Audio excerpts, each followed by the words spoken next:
Meus amigos, meus irmãos, o Centro Espiritual Universalista, o CEL da LBV, unifica neste final de ciclo todos os ensinamentos de Jesus em espírito e verdade, mas à luz do novo mandamento. Nenhum sectarismo, nenhum ecletismo, nenhum hibridismo, porque a verdade não é híbrida, não é sincrética, não é eclética, não é sectária. A doutrina do céu é exatamente a doutrina do Cristo de Deus, acima de todas as perversidades geradas pelas religiões humanas, diletas filhas de Satanás ou do Anticristo.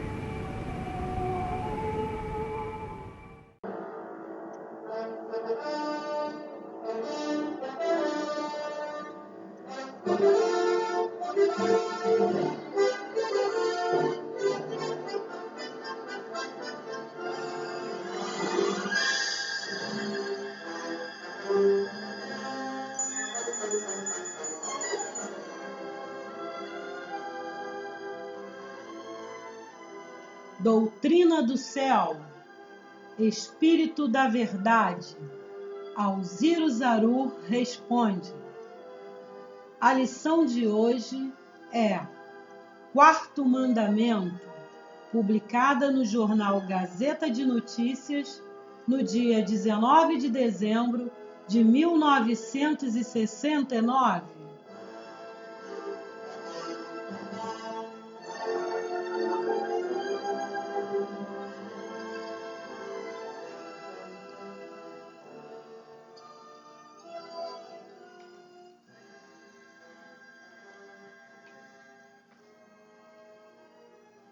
Qual o verdadeiro significado do quarto mandamento da lei de Deus, alterado pela ICAR?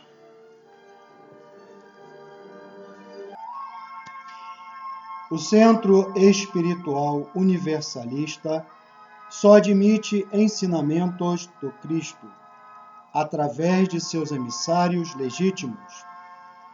Esta obra de unificação do céu da LBV não é contra ninguém, mas a favor de todos, com a restauração da verdade.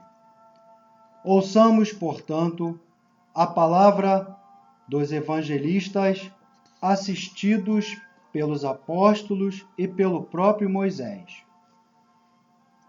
Lembra-te do dia de sábado para o santificares.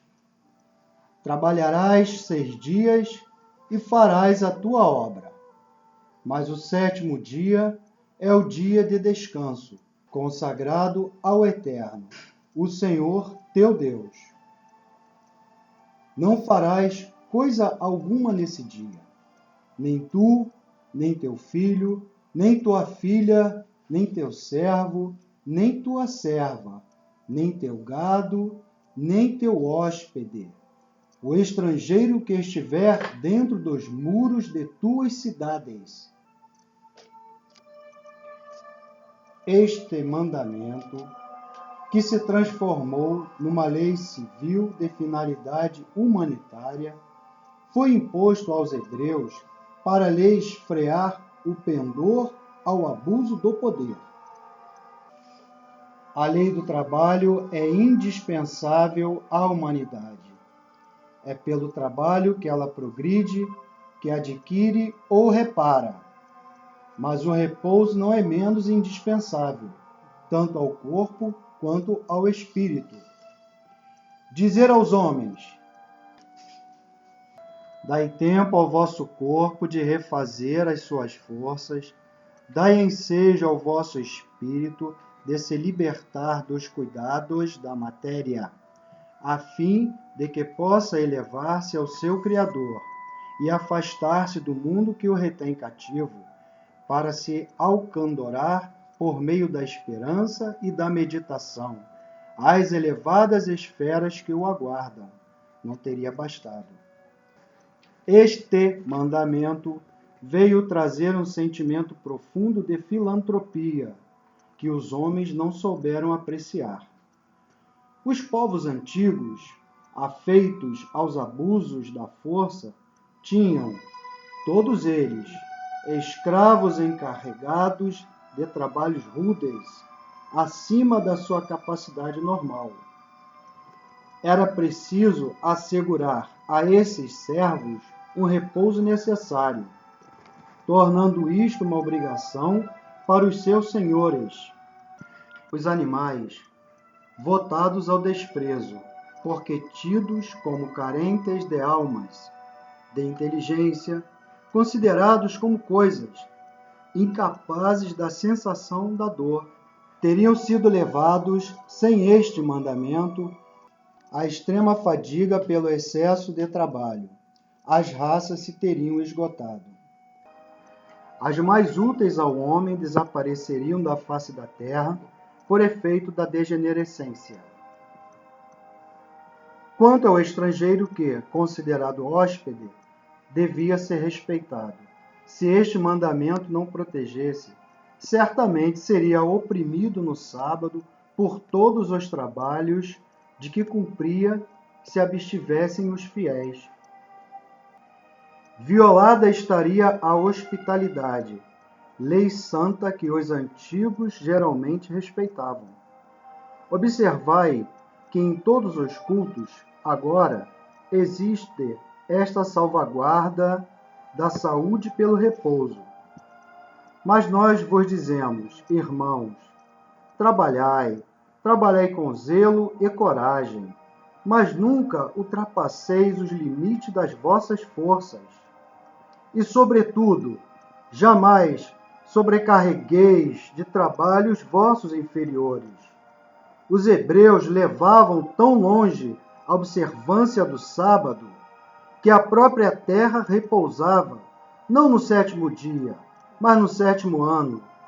Este método, que parecerá infantil aos modernos agricultores, tinha a sua razão de ser. Sendo menos numerosos os homens, menos as necessidades.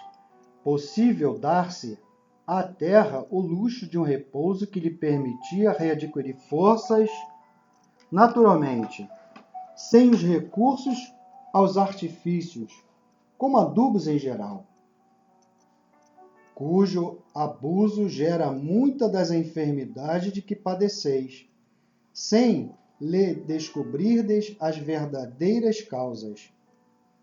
Os rebanhos encontravam pastagens nas terras que repousavam, e a presença deles ali bastava para restituir ao solo os sais necessários à reprodução dos vegetais. Voltando ao sábado, meditemos na sentença de Jesus. O sábado foi feito para o homem, não o homem para o sábado. Ponde-a em prática em espírito e verdade, porque o Cristo não revogou o sábado, condenou a dureza dos que, zelosos do seu cumprimento, impediam nesse dia até a prática do bem e da caridade, como tantas vezes referem os evangelhos. Em seguida a este mandamento, no original se lê: Porquanto o Eterno, o Senhor Deus, fez em 6 dias os céus, a terra e o mar, e tudo o que neles há, e descansou no 7º dia. Eis porque o Senhor abençoou o dia do repouso e o santificou.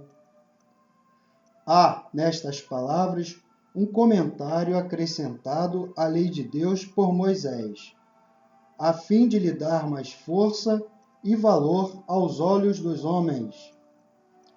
Elas resumem as explicações que ele deu aos hebreus, para que compreendessem a necessidade do descanso que se lhe prescrevia. Tão necessário era o repouso que até mesmo Deus, o impusera a si mesmo. Falando a homens pouco adiantados, Moisés usava da linguagem que lhe era possível compreender. E ele próprio, conquanto versado nas ciências e mistérios egípcios, não possuía, como encarnado, os conhecimentos que depois o trabalho dos séculos desenvolveu. Quanto à criação, ele a dividiu em 6 épocas e não dias.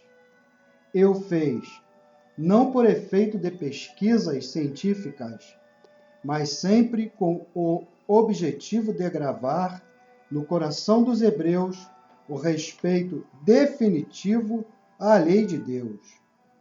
Este mandamento, reclamado pelas necessidades da sagrada pessoa humana, impunha o repouso septenário em favor dos fracos. E Moisés obrigou os fortes a se lhe submeterem. Perguntais: é impossível toda explicação de sábios e sacerdotes no sentido de conciliares o texto relativo às 6 épocas, ou dias, com os dados atuais da ciência humana? Sim, para eles é impossível, porque a própria ciência não tem sobre isso a última palavra.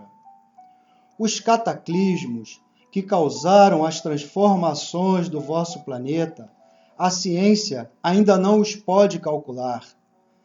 Tanto mais quando, tendo sido parciais, muitas vezes fizeram passar de uma parte para outra os elementos de produção.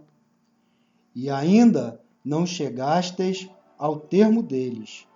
Muitos cataclismos, parciais a princípios, depois gerais, virão a produzir-se, derrocando o estado atual, para destruir o princípio material e levar o vosso planeta ao ponto de partida, isto é, ao estado fluídico, mas agora ao estado em que os fluidos estarão expurgados de todas as moléculas materiais.